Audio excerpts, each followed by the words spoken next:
आशा की किरण।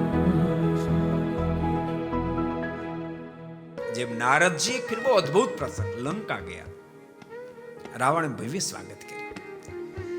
હા, રાવણ પોતાની સમૃદ્ધિ દેખાડવા માંડ્યો. આ મારી ઘોડશાળા છે, અશ્વશાળા છે, આ બળદશાળા છે, આ મારી ભેંસશાળા છે, આ મારી ગૌશાળા વગેરે વગેરે શાળાઓ દેખાડવા માંડ્યો. અને ત્યારે નારદજીએ રાવણને પ્રશ્ન કર્યો, રાવણ, આ તારી બધી શાળા જોઈ, પણ ક્યાંય સંસ્કાર શાળા છે? ના, નથી. ત્યારે નારદજીએ કીધું, વહેલા વહેલી સંસ્કાર શાળા શરૂ કરાવી દે, ને તો બધી શાળા એક દાડો તારા માટે નાશ પામી જશે.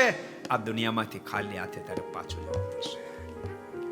એમ યુવાનોને ખાસ કહું છું, દુનિયાની બધી સમૃદ્ધિ મળી જાય, બધા જ પ્રકારના વેપાર કર્યા, પણ ભજનનો વેપાર જો નથી કર્યો તો બધું જ એક દાડો ફેલ થઈ જશે.